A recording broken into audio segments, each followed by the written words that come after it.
Hello everyone, sharing my new poem जिंदगी का इम्तिहान regarding life and the current situation we are going through. कुछ इस तरह से है। सब कहते तो थे ज़िंदगी इम्तिहान बहुत लेती है, मैथ्स के एग्ज़ाम की तरह किसी के लिए पेपर इजी तो किसी के लिए टफ कर देती है। पर हमें भरोसा अपने आप पर कुछ ज़्यादा ही था। पढ़ाई में हमेशा अच्छे जो रहे थे, सोचा पढ़ लेंगे ज़िंदगी की किताब भी। पर क्या पता था इसके रंग ढंग सब अलग ही हैं। पढ़ाती कुछ और है, सिखाती कुछ और है, दिखाती कुछ और है। एक का पढ़ा पन्ना किसी के लिए कुछ और ही हो जाता है। किसी के लिए ढलती शाम तो किसी के लिए नई सवेर हो जाता है। किसी को कुछ सीख देते तो किसी को ले डूब जाता है। इतना जल्दी हारने वालों में से हम कहाँ। चल दिए उलझने फिर एक बार खड़े होकर, जैसे मैदान में गिरा खिलाड़ी फिर तैयार होता है कपड़े झाड़कर। सोचा इस बार तो पार लगा ही देंगे। तभी जिम्मेदारी नाम का एक झोंका आया। फिर एक बार संभला हुआ कदम जोर से डगमगाया। हमें लगता था हम तो बहुत जिम्मेदार हैं, नौकरी, परिवार, बच्चे, ये सब तो हम संभाल ही लेंगे, ये कौन सा रॉकेट साइंस है।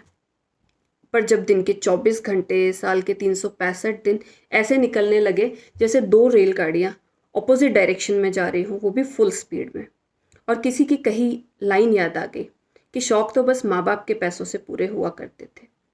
फिर बहुत आत्ममंथन करने के बाद ये निष्कर्ष निकाला, चलो कोई बात नहीं, जो हुआ उसी में आगे बढ़ने की कोशिश करते हैं। जो लिखा होता है वही होता है कहकर सारा दोष किस्मत के मत्थे मढ़ डाला।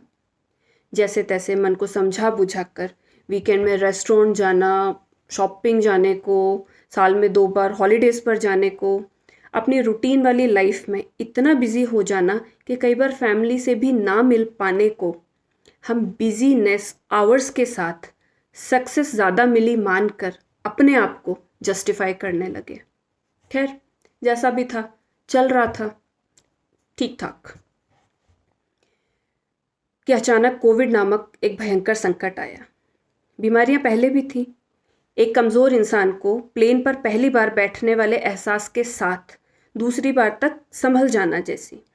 इस बार तो कुछ ऐसा था जैसे एडवेंचर लवर को भी रोलर कोस्टर पे बिना सीट के बिठाना। करोड़ों के इंश्योरेंस और कॉन्टेक्ट्स के बावजूद भी किसी अपने को ना बचा पाना। जो भी मैं कह रही हूँ कहने में आसान लगता है, पर ज़रा उनसे पूछो जिन्होंने देखा है किसी अपने का जाना। कुछ का पूरी साल वर्क फ्रॉम होम और कुछ का वॉर में फुल स्विंग फायरिंग के बीच भी फ्रंट लाइन पर जाना। घर में 24 घंटे रहकर या डेली बाहर जाकर भी स्ट्रेस लेवल का कम ना हो पाना। पूरे हिसाब से की गई प्लानिंग की धज्जियाँ उड़ाना, धरी की धरी रह जाना। ऐसा लगा हमने तो ज़िंदगी को बिल्कुल ना जाना। कुछ कुछ समझ आया ज़िंदगी का खेल। घर, पैसा, गाड़ी, इन सब से भी ज़्यादा ज़रूरी है अपनों का मेल। न जाने ये खेल कहाँ जाकर रुकेगा, कितनों को पार लगाएगा और कितनों को ले डूबेगा। इम्तिहान देते देते एक बात तो समझ गए, ज़िंदगी में जीना आज ज़रूरी है, कल का पता नहीं, और जाने कितने साल ऐसे ही बीत गए। 60 के बाद जिएंगे आराम से, 60 के बाद जिएंगे आराम से कहने वाले न जाने कितने बीच रास्ते में ही छोड़ गए। पूछो उनसे जिन्होंने बिना आखिरी बार मिले अपनों की विदाई की है।